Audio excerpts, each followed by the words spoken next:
Madame, Monsieur, bonsoir et bienvenue dans une nouvelle émission politique Voix de fait et spéciale élection 2018. Et pour cela, nous avons sur le plateau d'Al Mouatine ce soir deux personnes qui représentent le parti écolo de Molenbeek et de la ville de Bruxelles.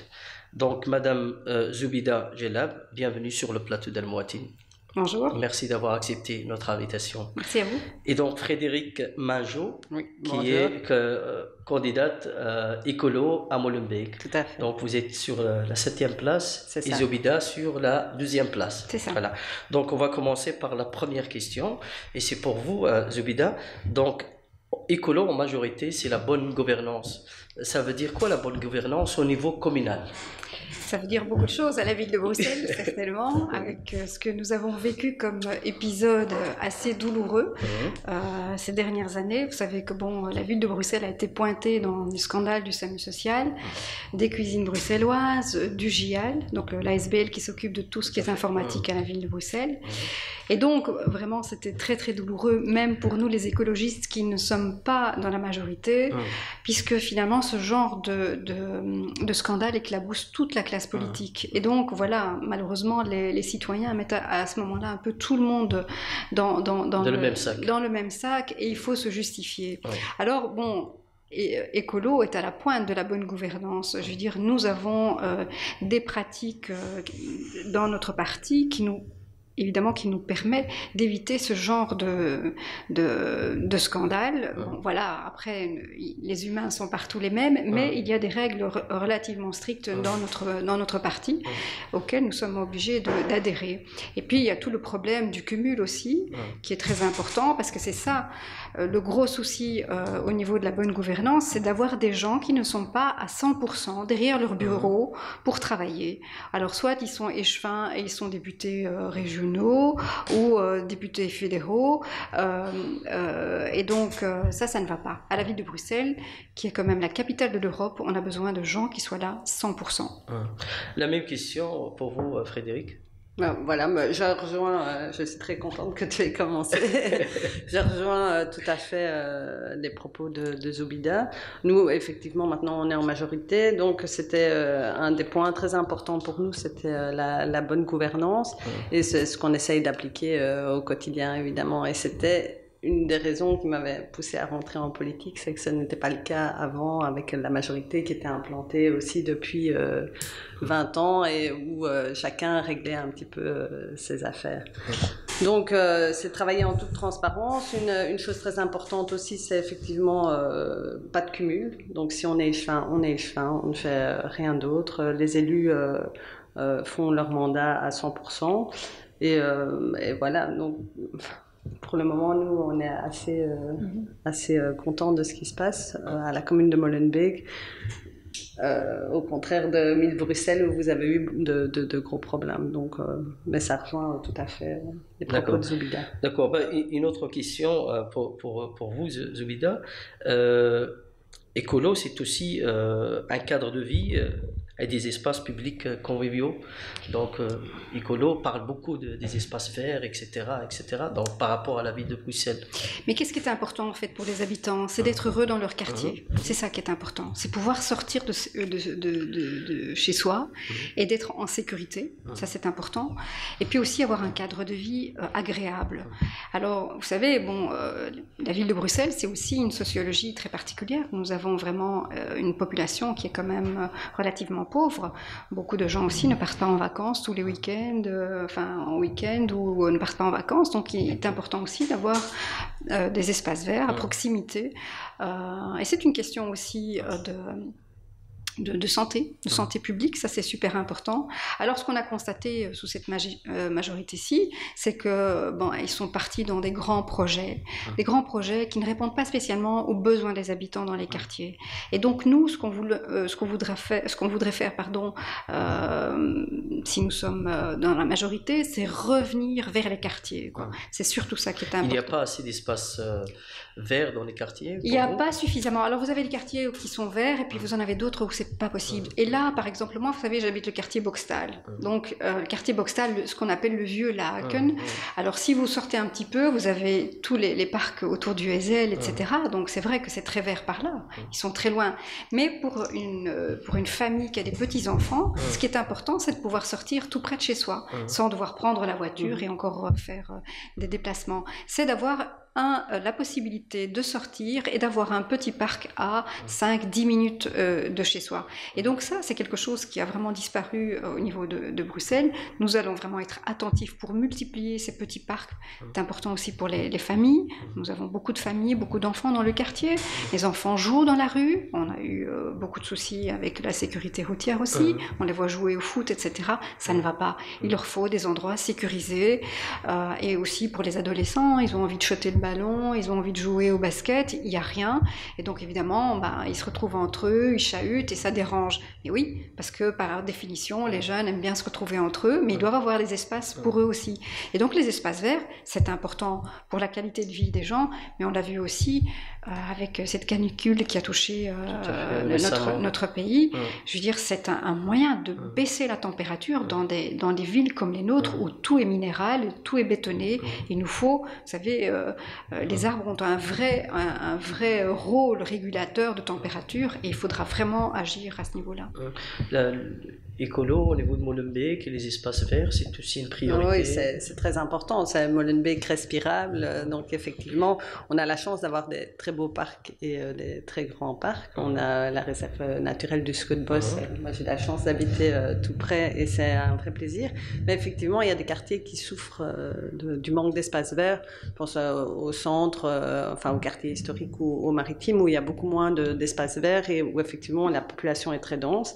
Et ça pose le même problème. Les enfants ne savent pas aller jouer en sécurité dehors.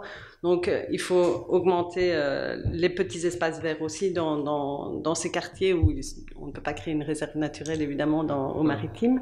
Augmenter les espaces de jeu, donc les zones 30, essayer d'organiser. Ça tourne aussi autour de la mobilité, je pense, où il faut faire en sorte que le vélo soit plus présent, les voitures un peu plus à l'extérieur des rues, donc organiser des parkings qui sont plus à l'extérieur pour permettre de respirer. Et donc là, pour le moment, il y a aussi des projets. Il y en a un, maintenant je ne reviens pas sur le nom, près du canal, on avait proposé de même faire un parc temporaire, donc sur des espaces qui sont en friche, au lieu de les laisser pourrir en attendant qu'il y ait une construction ou un plan qui soit prévu pour le terrain, de déjà pouvoir les occuper et d'en faire des espaces provisoires, verts, où les gens peuvent se rencontrer. Donc il en manque encore des espaces oui, il en manque verts encore. À Molenbeek, il y a encore un travail à ce niveau-là à faire aussi. Et c'est effectivement dans nos projets. Okay. Mais c'est vrai que si on n'arrive pas à mettre des espaces verts, parce qu'on ne peut pas créer non plus des espaces verts quand c'est pas possible, c'est au moins permettre aux gens d'occuper les rues. Et donc ça, c'est aussi dans notre projet, c'est de pouvoir fermer les rues. Donc l'idée, c'est de voir avec les habitants, par exemple, les week-ends, ils ont envie de fermer leur rue pour permettre justement aux enfants de jouer. Ça doit être tout à fait possible. La voiture ne peut pas phagocyter tous les espaces en ville. Et donc, c'est un projet que nous allons porter fortement cette législature-ci. Oui. Okay. Et alors, il y a un point très important aussi dans le programme général d'Écolo, c'est l'accès à la culture et la politique culturelle qui doit être ouverte à tous les jeunes, surtout dans les quartiers où il y a des maisons de jeunes, etc. Quel est votre projet sur l'île Bruxelles, sur la ville de Bruxelles? Alors la culture, c'est très important parce que ça permet l'épanouissement, ça permet aussi de s'évader. On a besoin de culture. Alors, il ne faut pas que la culture soit élitiste. Donc, elle doit être également populaire, elle doit être... pour les précariser. Elle doit être accessible à tout le monde. Alors oui, il faut créer des espaces culturels dans les quartiers. Il faut que les personnes puissent aller au théâtre, puissent aller voir un concert, puissent aller voir un spectacle de danse. Et également avoir accès à la culture, c'est-à-dire pratiquer aussi. Nous soutenons aussi les artistes. C'est très important. Alors, ce qui se passe dans les quartiers très denses, c'est que souvent nous avons des artistes qui n'ont pas de lieu s'exprimer. Et donc ça, c'est quelque chose sur lequel nous allons essayer de travailler, c'est de mettre à disposition des artistes, de l'art amateur, des locaux, quand il y a des espaces qui sont vides, leur permettre de les occuper.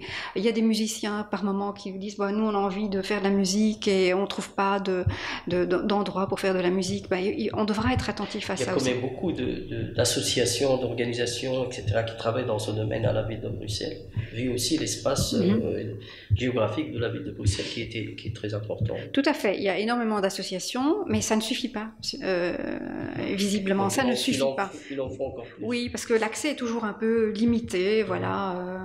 Et donc, voilà, moi je pense que pour les jeunes, c'est super important. Donc, il faut déjà ouvrir la culture au niveau de l'école, donner l'envie aux enfants d'aller au théâtre, d'aller au musée. Et voilà. comment le faire concrètement avec les écoles? Quel genre de partenariat ça doit être... moi, je pense qu'on doit pouvoir financer ça. Ça doit être dans le programme, dire, bon, voilà, il faut autant de sorties par mois, il faut autant de sorties, je ne sais pas, par an, organiser ça, ouvrir l'école vers justement tout ce qui est art et culture.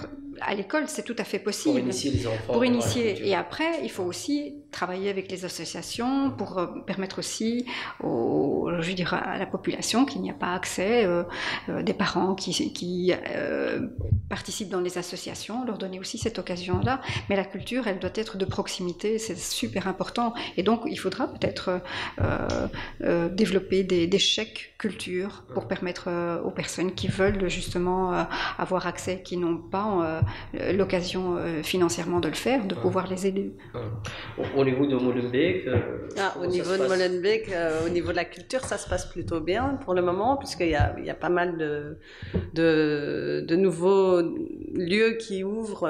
On vient d'avoir dernièrement le recycleur qui s'est installé sur Molenbeek, et ça c'est un peu en lien avec la politique du logement pour le moment, parce que c'est grâce à Karine Majoros qui fait des contrats d'occupation provisoire dans les bâtiments vides. Donc il y a vraiment un échange qui se fait. Voilà, on va faciliter les choses pour que des associations puissent arriver sur Molenbeek. Oui. Mais il y a quand même ici sur les 6 ans qui viennent de s'écouler, il y a le MIMA qui est ouvert, il y a un nouveau centre d'artistes La Vallée qui est ouvert aussi dans un quartier un peu compliqué, juste à proximité de Ribeaucourt.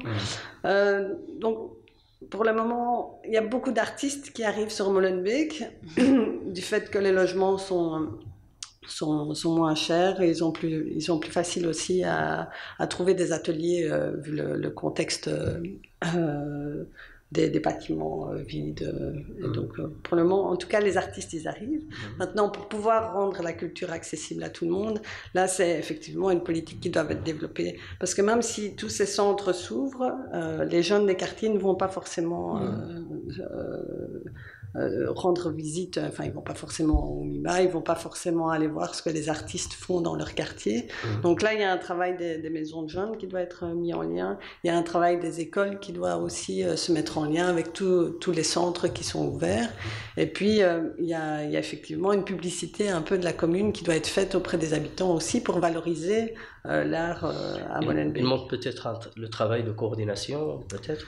Mais il faut effectivement que tout le monde se mette en lien. Donc parfois il y a des artistes qui vont arriver et qui vont ouvrir un centre sur Molenbeek, mais après le lien est très difficile. Donc les acteurs de la commune comme les échevins ou des mandataires qui travaillent avec les artistes vont se rendre sur place, mais après le travail est d'amener la population dans ces lieux, et ça c'est beaucoup plus compliqué. Donc là je pense qu'il y a un travail à faire avec effectivement une coordination avec les maisons de quartier, de mettre tout le monde en contact et arriver à une communication plus effective, parce que là pour le moment en tout cas le résultat n'est pas optimal. Donc il y a effectivement une facilité pour les artistes de venir travailler dans la commune, mais le lien avec les habitants... Vous n'êtes pas satisfait de ce qui se passe actuellement? Moi je trouve qu'il y a encore du travail à faire. Donc je trouvais que les contrats d'occupation temporaire, c'est vraiment quelque chose de bien. On fait venir les associations, il y a l'usine aussi qui est ouverte avec un contrat d'occupation temporaire où les artistes peuvent avoir des ateliers, mais on n'arrive pas à faire venir les gens à ramener les jeunes pour participer. c'est parfois les différences culturelles. Les projets, voilà, les projets ne les intéressent peut-être pas. Donc là, il y a un travail à faire avec les habitants et une meilleure communication. Mais en tout cas, le potentiel, il est vraiment là. Tout est là à Molenbeek. Donc c'est vraiment c'est un travail de coordination. Il y a un bon fond et il faut arriver à coordonner tout ça. Ecolo, en majorité, c'est aussi en fait un plan de mobilité repensé, équilibré entre les voitures et les modes doux. Comment vous allez travailler, par exemple, sur ce point à la ville de Bruxelles? Ça, c'est un très très bel enjeu. Parce qu'on voit bien qu'à Bruxelles, circuler, ça devient très très compliqué. Ça devient très compliqué et ça devient vraiment un problème de santé publique. Les gens prennent leur voiture, mais ils sont vraiment dans le stress permanent. Ça n'avance plus. Et donc là, on s'est rendu compte que même avec ce piétonnier que nous avions soutenu, parce que bon voilà, on voulait faire plus de place justement. C'est un projet qui marche quand même. C'est un projet qui très bien. C'est un projet qui marche. Bon, voilà, on arrive tout doucement à la fin. Il est très très long. Bon, la manière dont il a été imposé aux habitants, nous ne sommes pas d'accord. La manière dont on a rejeté la circulation. Les procédures au départ. Mais on a rejeté aussi la circulation dans les quartiers résidentiels. Je veux dire, on ne peut pas réfléchir à un piétonnier de façon tout à fait isolée. La mobilité. Sans concertation. Sans concertation. Je veux dire, la mobilité, elle se réfléchit de façon vraiment très très large avec d'autres communes au niveau régional. Mais c'est sûr que dans les quartiers, quand on discute avec les habitants, c'est vraiment ça qui revient, c'est on n'en peut plus, la circulation devient folle. Et le problème, c'est que comme les gens sont fortement énervés à leur volant, on appuie plus facilement sur l'accélérateur et donc on a vraiment des soucis de sécurité dans les quartiers. Et oui, il faudra vraiment fonctionner autrement. Il n'est plus possible de donner la place je dirais presque à 90% de l'espace public à la voiture. Il faut permettre aussi aux gens de marcher, de prendre son vélo. Là, il y a beaucoup de personnes qui ont envie de rouler à vélo, mais qui n'osent pas parce que c'est vraiment prendre des risques. Moi-même, quand mes enfants voulaient prendre leur vélo, c'était très difficile pour moi. J'étais dans le stress permanent parce que le circuit qu'ils allaient emprunter était trop dangereux. Donc ça ne va pas. On doit vraiment réfléchir à la façon dont on va repartager l'espace public. C'est vraiment ça, partager l'espace public. Il y a des gens qui ont encore besoin de leur voiture pour travailler, c'est tout à fait normal. Quand on doit faire des kilomètres pour aller travailler et que les transports en commun ne sont pas efficaces, on ne va pas empêcher les gens de prendre leur voiture. Mais dans les quartiers, il faut réfléchir autrement pour justement créer des parkings un petit peu décentralisés et que les gens puissent arriver dans leur quartier, que ce soit beaucoup plus apaisé. Il y a le problème de la pollution qui est quand même assez grave. Donc nous avons des problèmes de santé publique, le problème du bruit de la voiture aussi. Qui est-ce qui n'apprécie pas la journée sans voiture et se calme dans Bruxelles? Et donc oui, il faudra fonctionner autrement avec des zones 30, mais des zones 30 aussi qui sont surveillées. Il ne s'agit pas de mettre juste une signalisation en disant ici c'est la zone 30 et puis on ne fait plus rien. Il faudra être présent avec une police qui est tout à fait bienveillante aussi, parce que l'idée c'est pas non plus de poursuivre les gens, mais c'est de dire bon voilà, maintenant à partir de maintenant on rend l'espace public aussi aux habitants. La même chose à Molenbeek, je pense. On a plus ou moins les mêmes problèmes.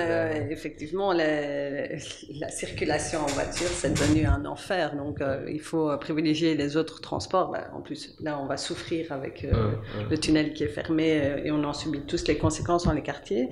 Donc, je rejoins complètement Zoubida sur les problèmes de santé. Quand on revient à Bruxelles, on le sent directement. Quand on a des problèmes d'asthme, ça se sent extrêmement fort. Et donc, effectivement, il faut privilégier les autres moyens de transport, donc le vélo. Mais pour que ce soit sûr pour les enfants, il faut développer des pistes cyclables. Donc, il y en a pas mal, mais qui ne sont pas trop respectées. À la chaussée de Gand, on a eu le souci où on avait fait une belle piste cyclable. Il y a plusieurs manifestations. Oui, Molenbeek, des parents qui demandent justement. Tout à fait. Mais à la chaussée de Gand, on a dû mettre des potelets pour pouvoir protéger la piste cyclable. Donc il y a des pistes cyclables, mais elles ne sont pas sécurisées. Donc il faut effectivement une police de proximité qui puisse, dans un premier temps, dire voilà, il faut faire attention ici, surtout à proximité des écoles. Les zones 30 pentes, sont à développer aussi pour permettre aux gens de circuler en sécurité. Et on a pas mal d'enfants à Molenbeek, donc et des accidents arrivent régulièrement, donc c'est vraiment un point important. Et les parkings, de nouveau, faire des parkings hors des voiries pour pouvoir soulager les habitants dans leur quartier. Donc oui, mais on a un peu les mêmes enjeux à Bruxelles et à Molenbeek. Je pense que c'est bruxellois l'enjeu, à part les communes qui sont un peu moins densément peuplées. Avec le problème d'insécurité aussi, parce que, par exemple, juste avant l'été, dans ma rue, il y a eu trois accidents d'enfants qui ont été renversés. Et je pense que cette période-là, sur 15 jours, il y avait plus ou moins 5 enfants qui avaient été renversés dans les quartiers. C'est beaucoup, ça. C'est énorme. Alors Dieu merci, je dirais, il n'y a pas eu de décès, mais il y a des séquelles quand même physiques. Ça, c'est quelque chose qui est insupportable. Insupportable. C'est impossible. Oui, ça ne va plus. Des enfants qui sont renversés, ça ne va plus du tout. Et donc, il y a vraiment un travail à faire de ce côté-là. La rue appartient aussi aux enfants, et donc il faut les sécuriser, il faut leur apprendre aussi à pouvoir utiliser l'espace public, mais je pense que c'est surtout la voiture qui doit fonctionner, rouler autrement. Certainement, quand on est dans des quartiers résidentiels, on va agir aussi sur tout ce qui est trafic de transit, on va aussi agir sur tout ce qui est camions, etc., à partir de plusieurs tonnes, je ne sais plus exactement combien, mais bon, l'idée c'est vraiment de freiner la circulation dans les quartiers habités et permettre justement d'avoir une sécurité routière aussi très importante. Il y a aussi le problème du chômage. On connaît à Molenbeek qui est énorme, donc de l'ordre de 53%, je pense, des jeunes de moins de 26 ans. C'est une catastrophe. Et la ville de Bruxelles aussi la même chose. Ecolo veut mettre en place une stratégie pour une économie locale forte et durable. Est-ce que ça peut régler les problèmes de ces contrats précaires, de ces emplois précaires, de ces projets, de mettre les jeunes, par exemple, ce statut d'indépendant sans vraiment mesurer les risques futurs, etc. Comment vous allez régler ces problèmes au niveau de la ville de Bruxelles? Alors, régler le problème de l'emploi des jeunes, ça ne va pas se faire du jour au lendemain, malheureusement, et c'est un vrai drame pour les jeunes, parce qu'il n'y a vraiment aucune perspective pour eux. Ils ne peuvent pas se projeter dans l'avenir, ils ne peuvent pas imaginer de prendre un appartement, d'imaginer une vie de couple, etc. Mais alors, la base, c'est quoi? La base, c'est l'enseignement. Pour moi, c'est l'école le problème. Il faut commencer par agir au niveau de l'école. Vous savez qu'aujourd'hui, fin de primaire, on a déjà un enfant sur 5 qui a doublé une fois. Donc ça, on ne comprend pas pourquoi un enfant, moins de 12 ans, arrive à rater. Parce qu'en primaire, on apprend à lire, on apprend à calculer, on apprend à écrire, on arrive à faire doubler des enfants. Mais fin du secondaire, c'est un élève sur 2 qui a déjà doublé et qui peut avoir qui a même 2 ans de retard dans sa scolarité. On a un taux d'abandon aussi qui est super important. Presque 30% des jeunes abandonnent à 18 ans sans le diplôme du secondaire. Décrochage. Décrochage complet. Et donc, évidemment, quand on n'a pas de diplôme, on n'a pas le bilinguisme à Bruxelles, on n'a pas de qualification, et évidemment les portes de l'emploi se ferment. Et donc il y a un vrai travail à faire au niveau de l'enseignement, ça c'est la base, c'est pour moi, je dirais, c'est tolérance zéro des élèves qui décrochent et qui sont dégoûtés de l'école. L'école, c'est ça, c'est favoriser les talents de chacun. C'est favoriser les talents de chacun et c'est d'amener chacun à se projeter dans l'avenir, dans un métier, dans une formation, dans quelque chose qu'il a envie de faire. Or, l'école, c'est pas ça. Pour l'instant, on casse beaucoup. Évidemment, on se retrouve dans des intérims, des petits boulots qui ne rapportent pas, et c'est la pauvreté assurée toute la vie, et c'est quand même un coût pour la société, puisque la société va devoir aider cette personne en créant du logement social, parce qu'il ne pourra pas se loger, en lui donnant des aides de toutes sortes. Et donc, oui, il y a un travail à faire sur l'enseignement qui est super important. Comme vous disiez, dans certains quartiers, on a un jeune sur 2 qui est sans emploi. Un jeune sur 2. Et ce que j'ai vu aussi comme chiffre, c'est que 70% de chercheurs d'emploi au niveau de la ville de Bruxelles n'ont pas de diplôme du secondaire. Tout à fait. Voilà, donc on revient à chaque fois à l'échec de l'école et qui n'arrive pas à donner les outils essentiels pour démarrer dans la vie. Alors oui, il faut créer de l'emploi, mais bon, c'est aussi une compétence régionale. Mais la ville a aussi des leviers où elle peut créer de l'emploi.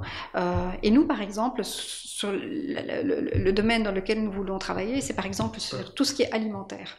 Donc faire une ceinture alimentaire, on sait très bien que tout le monde a envie de manger sainement, sans pesticides. Et donc il y a un vrai enjeu là. On peut créer des emplois locaux en développant tout ce qui est alimentation durable, tout ce qui est alimentation locale, en créant aussi des jardins, etc., un potager.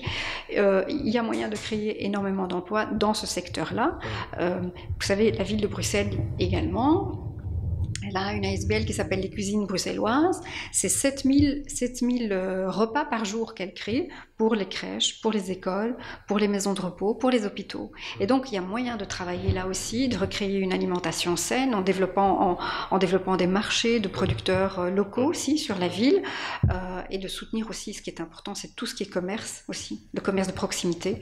Nous, ça c'est vraiment important. Plutôt que de construire des grandes surfaces, des centres commerciaux qui ne marchent pas souvent, qui sont des grandes enseignes, et on sait qu'on va chercher les vêtements au Bangladesh ou en Chine, hein, on exploite quelque part les enfants. Voilà, nous ce qu'on veut c'est vraiment favoriser le petit commerçant.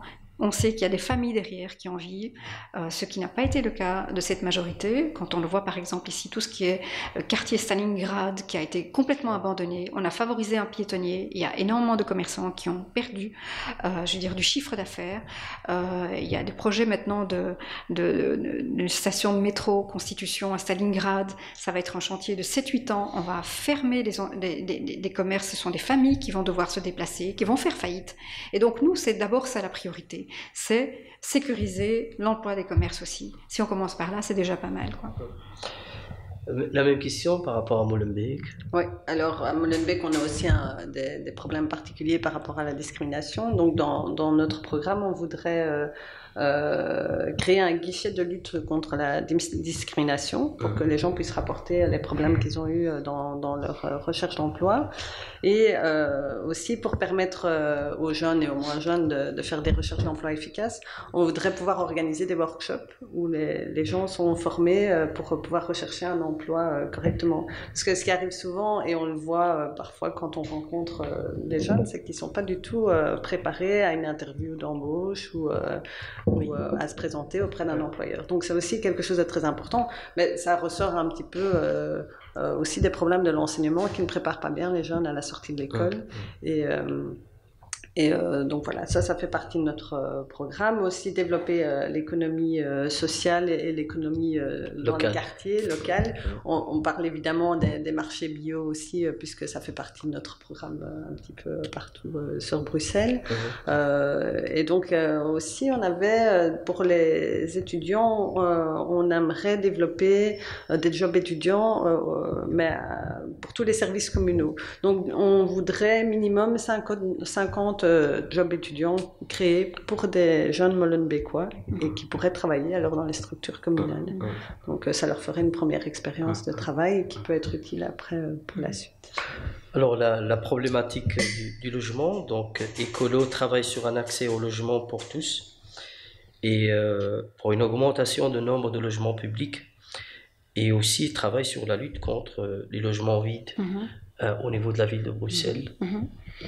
Alors, le logement, c'est vraiment aussi un enjeu majeur pour les Bruxellois. On sait bien que les loyers ont explosé ces dernières années. Je le disais tout à l'heure aussi, pour les jeunes, difficile de trouver un appartement avec un prix démocratique. Et je pense que la ville a vraiment des beaux outils pour vraiment agir sur cette flambée des prix. Vous savez que nous avons la régie foncière à la ville de Bruxelles qui construit des logements moyens, et le CPAS aussi construit des logements. Mais alors ce ne sont pas des logements sociaux, évidemment, donc ce sont des logements qui sont publics, mais qui restent quand même relativement chers. Donc je pense que CPAS et la régie foncière, en tout, c'est près de 3000 logements. Donc il y a moyen de travailler là-dessus et de baisser les prix. Parce que, bon, par exemple, moi dans ma rue, il y a des logements qui ont été construits par le CPAS, eh bien, ça tourne autour de 900 €, quoi. Est-ce qu'on peut parler... C'est les mêmes prix que dans le privé. Ça ne va pas. Ça ne va pas du tout. Ou alors on fait du logement pour vraiment aider les gens ou si c'est pour faire de l'argent. Bon, il faut trouver d'autres moyens. Mais là, on est juste dans une crise de logement relativement importante pour les habitants. Ce qu'on constate, c'est que les gens quittent Bruxelles et ça va plus. Les gens sont obligés de sortir vers des communes néerlandophones, flamandes, pour pouvoir habiter. Moins cher, pour aller chercher moins cher. Exactement. Et puis ils sont obligés de rentrer dans Bruxelles pour l'école, pour travailler. Et donc ça ne va pas. Nous voulons vraiment garder les Bruxellois chez eux. Il faudra travailler de façon à pouvoir réduire les loyers là où c'est possible, construire du logement, mais nous savons bien que c'est pas les terrains ne sont pas extensibles non plus, donc il faudra travailler aussi sur ce qui existe déjà, comme vous disiez, agir sur tout ce qui est logement vide, tout ce qui est bureau vide, pouvoir essayer de transformer, de rénover, de transformer tout ça, et aider aussi à une autre façon de se loger aussi. Oui. C'est aussi ça qui est important entre les générations. Il y a aussi des collectifs qui construisent maintenant des logements collectifs, des familles, des personnes plus âgées, etc. Moi, je trouve que c'est vraiment très chouette parce que même les personnes âgées peuvent continuer à vivre et entourer et garder une vie sociale. Ça, c'est le genre aussi de logement. Des logements écologiques aussi, apparemment. Oui, tout à fait, mais il faudra.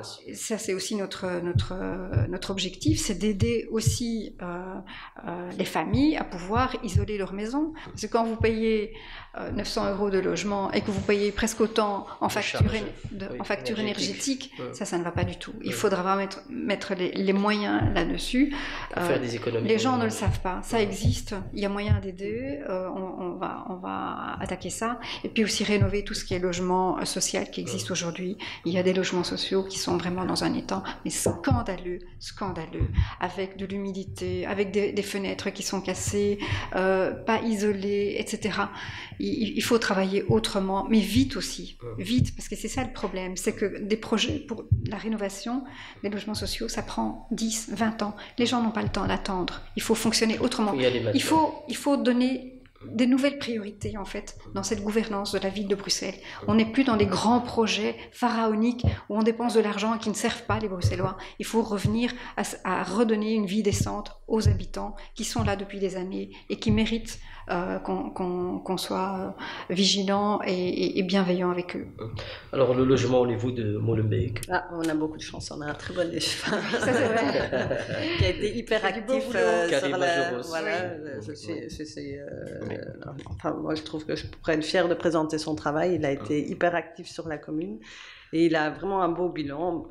Alors, parfois critiqué, mais il a fait ouvrir énormément de logements. Là, il y a encore des quartiers, 2 contrats de quartier qui viennent de s'annoncer. Donc, il y a 700 nouveaux logements qui ont été créés. Et il a surtout fait une lutte contre les marchands de sommeil. Donc, il a doublé les taxes pour tous les logements insalubres. Donc, il y avait, je ne veux pas me tromper, 340 logements qui ont été rénovés un peu par la force, des propriétaires qui louaient des logements insalubres et qui ont été forcés de les rénover. Donc, ça permet en tout cas d'améliorer le parc immobilier sur Molenbeek. Et lutter contre les marchands de sommeil. Lutter contre les marchands de sommeil. Il y a une cellule qui existe, qui a été mise en place durant cette majorité. Par Karima Majoros.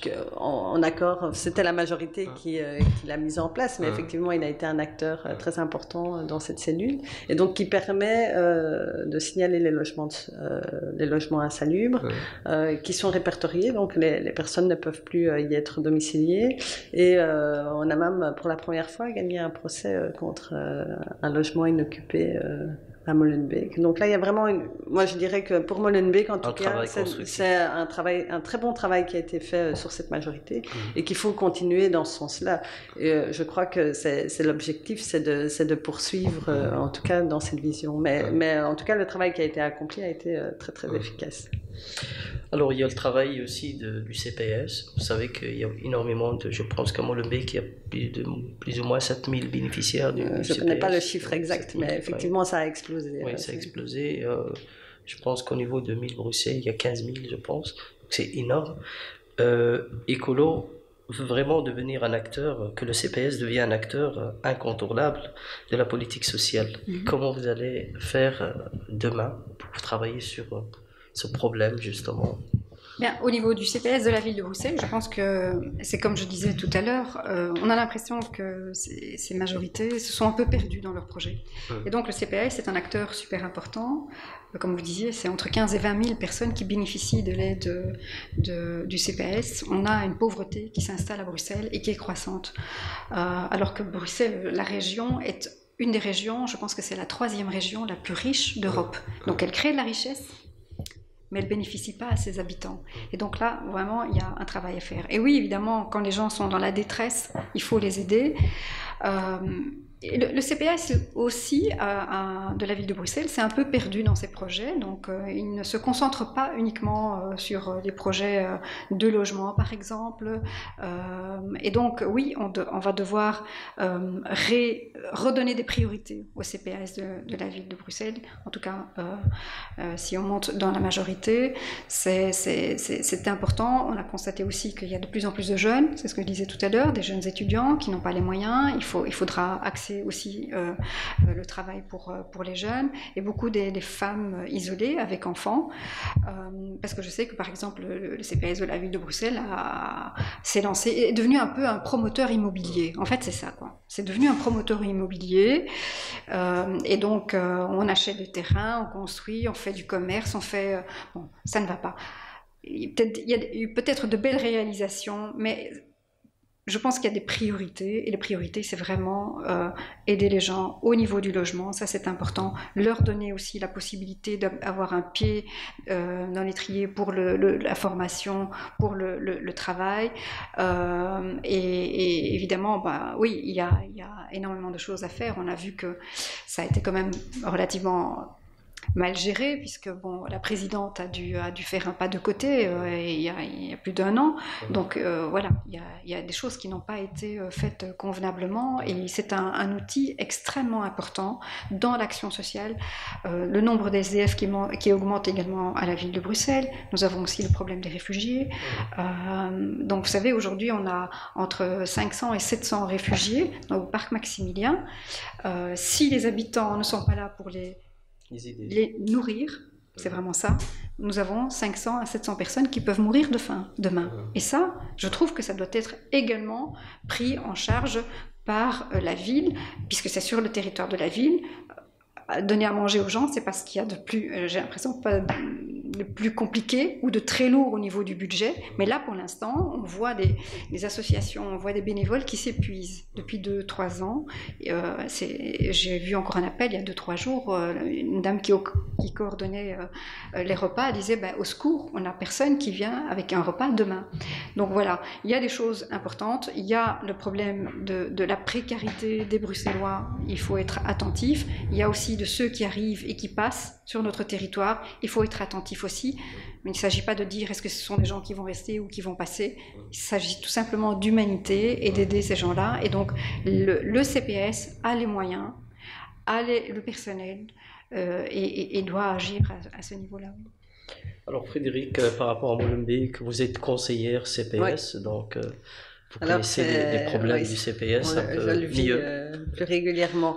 Mais c'est un travail titanesque. Donc déjà pour tous les travailleurs sociaux, c'est vraiment un travail de titan. On pourrait espérer qu'il y ait un peu plus de travailleurs sociaux et mieux formés aussi, parce que souvent ce sont un problème de formation. Un problème de formation aussi. Je pense quand les jeunes assistants sociaux arrivent, et c'est rare qu'on fasse vraiment une carrière au CPS en tant qu'assistant social. Donc il y a un manque de formation de ces jeunes, sociaux. Et il faudrait vraiment pallier à ça. Évidemment, tout ça, c'est aussi un problème financier. Donc la commune a quand même pas mal souffert avec le déficit et donc la mise sous tutelle. Donc même si le budget, même si la commune a augmenté sa participation au niveau du budget du CPS, ça ne suffit pas. Donc de toute façon, il y a un problème. On a vécu ici sur cette mandature toutes les personnes qui ont été exclues du chômage et qui sont arrivées au CPS, donc ça a augmenté la charge de travail aussi. Le nombre de bénéficiaires aussi. Je trouve qu'il y a effectivement des bonnes choses qui sont faites, puisque toutes les personnes qui arrivent au CPS sont prises en charge, soit avec un contrat d'insertion professionnelle, soit on leur demande un contrat par rapport à leurs études, et donc il y a vraiment un suivi qui est fait. Mais c'est pas suffisant. Donc il y a aussi la création des articles 60, mais tout ça doit être financé. Donc de toute façon, au CPAS, c'est un problème de financement. Donc je trouve qu'au CPAS de Molenbeek, il y a vraiment une bonne volonté et donc il y a une politique vraiment sociale qui est menée, mais les dotations sont insuffisantes. Ouais. Alors Zoubida, au niveau de la ville de Bruxelles, Écolo vise le majorat. Quels sont vos atouts pour convaincre? On en a beaucoup. Le changement d'abord. Je pense que d'abord nous avons une tête de liste qui est tout à fait capable de gérer cette ville. Donc Benoît Ellings, qui est notre tête de liste, et par ailleurs aussi député fédéral, où il fait un travail extraordinaire au Parlement fédéral. Notre atout, c'est vouloir le changement. Donc nous misons sur l'avenir, nous misons sur une ville beaucoup plus solidaire, en fait, c'est ça. Ce que j'expliquais tout à l'heure, la ville de Bruxelles, c'est une géographie très particulière. Donc, elle va de Arnhem, de Roverembeek, Molenbeek. Pardon, j'ai dit Molenbeek. Non, Laken, pas encore. On va annexer bientôt. Ou le contraire. Laken, et donc, on passe par le centre-ville. On va jusqu'à l'avenue Louise et puis le bois de la Cambre. Et donc, vous avez toutes sortes de sociologie à la ville de Bruxelles. Nous, ce que nous voulons, c'est revenir dans les quartiers. C'est vraiment ça. C'est s'intéresser de nouveau aux gens qui habitent un quartier, les jeunes dans les quartiers. La qualité de vie. Les personnes âgées aussi. C'est aussi un thème qui nous tient vraiment à cœur parce que nous avons aussi une population qui est vieillissante et qui est délaissée. Qu'est-ce qu'on fait? Comment est-ce qu'on aide ces gens pour qu'ils puissent rester chez eux? Quelles sont les aides qu'on peut leur apporter? C'est très important. Comment est-ce qu'ils peuvent se déplacer aussi? On parlait de la qualité des trottoirs tout à l'heure. Voilà, c'est aussi ça. Être vigilant et être bienveillant par rapport aux personnes âgées, c'est être attentif aussi qu'ils puissent marcher en rue sans tomber, traverser la rue sans prendre des risques. Mais nous, vraiment, nous avons aussi un défi qui est le réchauffement climatique, ça c'est certain. Je pense que tout le monde se rend compte qu'on ne peut plus fonctionner comme on a fonctionné depuis 40 ans, 50 ans, que là, ça commence à peser au niveau de la santé publique, au niveau de la mobilité. Donc, nous avons des projets, mais qui sont des projets qui vont permettre aux gens de vivre mieux, de manger mieux, d'être plus heureux dans leur quartier. Et c'est ça que les gens veulent maintenant. C'est ça qui est important. C'est ne pas revenir sur des projets pharaoniques, c'est concentrer les budgets. Parce que le budget de la ville de Bruxelles, c'est 800 millions d'euros. Donc, chaque année, la ville de Bruxelles dépose 800 millions d'euros pour les projets, pour les habitants. Nous, on veut voir ces projets se réaliser dans les quartiers. On veut aussi aider, on veut une autre gouvernance, c'est-à-dire qu'on veut aussi demander l'avis beaucoup plus des habitants dans les quartiers. Donc, on va mettre en place ce qu'on appelle des conseils de citoyens tirés au sort. Donc ce ne sont pas toujours les mêmes personnes qui vont venir donner leurs avis, ce sera tiré au sort, on veut des gens, je veux dire, qui sont... qui comprennent le système, et d'autres personnes qui sont pas spécialement outillées, mais qui peuvent aussi donner leur avis, par exemple, sur la qualité de vie dans leur quartier. Et donc l'idée, c'est vraiment de leur doter de beaux budgets et dire, bon voilà, pour votre quartier, Vieux-Laken, Anne-Svens, Neder-Overeembeek, les Marolles, on vous met autant d'argent, 200 000 euros, 300 000 euros, qu'est-ce que vous voulez? Vous, les habitants, qu'est-ce que vous voulez? Et donc l'idée, c'est vraiment... Impliquer les citoyens vraiment dans la gestion de la cité. Qu'ils aient de nouveau envie de croire en la politique. Et donc c'est comme ça qu'on va vraiment recréer le lien entre le politique et le citoyen. Parce que tout est politique en fait. Le prix du pain, c'est politique. Traverser sa rue, c'est politique. Tout est politique. Avoir une place dans une crèche, c'est politique. Et donc nous voulons que les habitants disent, ben voilà, on va réfléchir ensemble. Nous, on veut un parc. Nous, on veut, je sais pas moi, un centre culturel. Nous, on veut une salle de sport pour nos enfants. Et nous serons les relais des habitants. C'est ça l'idée. Nous serons les relais des habitants. C'est une autre façon de fonctionner. Oui, tout à fait. C'est une autre manière de faire la politique. À Molenbeek. Moi, je ne vise pas le majorat. Mais votre tête de liste vise le majorat. Donc voilà, Sarah Turin vise le majorat. Donc voilà, même question. Quels sont vos atouts justement donc déjà, je pense aussi qu'elle en est tout à fait capable. Elle en a les épaules et elle a prouvé par son échevinat qu'elle avait mis en place quasi la totalité des projets qu'elle voulait mettre en place. Donc elle a fait d'être le conseil consultatif de la jeunesse, donc qui était quand même un beau travail pour impliquer les jeunes aussi dans la politique de Molenbeek. Et puis le bilan est assez bon par rapport au dialogue interculturel. Il y a eu un vrai travail qui a été fait entre les communautés sur Molenbeek. Évidemment, on peut toujours faire mieux, mais c'est déjà un bon début.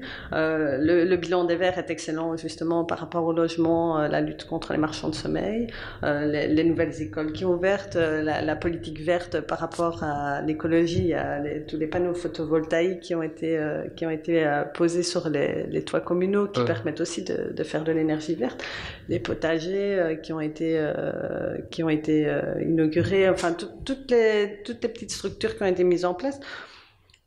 Moi, je dirais que là, c'est le bilan qui a été fait dans cette majorité qui prouve que, en tout cas, les Verts sont capables de tenir à Mayoras. Ok. Zoubida, merci. Frédéric, merci beaucoup. Avec plaisir. Madame, Monsieur, c'est ici que se termine cette émission et à la semaine prochaine. Merci de nous avoir suivis.